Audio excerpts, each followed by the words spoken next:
3.5 হাত মাটির নিচে, সেখানে আমার গল্প শেষ। প্রিয় রাসূল বলেছেন, যতক্ষণ পর্যন্ত পৃথিবীতে আল্লাহ বলার মতো লোক থাকবে ততক্ষণ পর্যন্ত কিয়ামত হবে না। এই ভিডিওটা সম্পূর্ণ দেখার অনুরোধ রইল।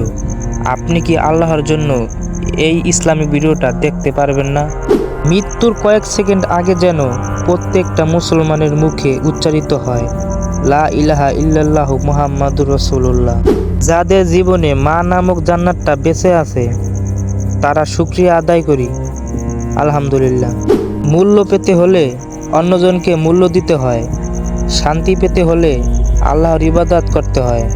জাহান্নামের ফুটন্ত পানিতে পড়ার চেয়ে ভোরবেলা ঠান্ডা পানিতে অজু করে নামাজ পড়া উত্তম, আলহামদুলিল্লাহ। আল্লাহর ভয়ে তুমি যা সব কিছু ছেড়ে দিবে, আল্লাহ তোমাকে তার চেয়ে আরও উত্তম কিছু অবশ্যই দান করবে। 2 টাকার চকলেটও একটা পর্দা থাকে, যা এত সহজেই ছেঁড়া যায় না। ওহে খোলামেলা পোশাকের নারী, তুমি কি তার চেয়েও সস্তা? বেপর্দা নারী যদি নায়িকা হতে পারে, তবে পর্দাশীল নারীগুলো সব ইসলামের শাহজাদি, মাশাআল্লাহ। ফজরের ওই ঠান্ডা পানি সবার ভাগ্যে থাকে না। নিজেকে কখনো অসুন্দর মনে করবেন না, কারণ আল্লাহর সৃষ্টি কখনো অসুন্দর হয় না। চেহারাটা বদলানো যাবে না, কারণ এটা আল্লাহর সৃষ্টি। চরিত্রটা বদলাও, কারণ এটা তোমার সৃষ্টি। শেষ রাতের ঘুম যেমন মানুষের কাছে বেশি প্রিয়, শেষ রাতের ইবাদতও আল্লাহর কাছে বেশি প্রিয়।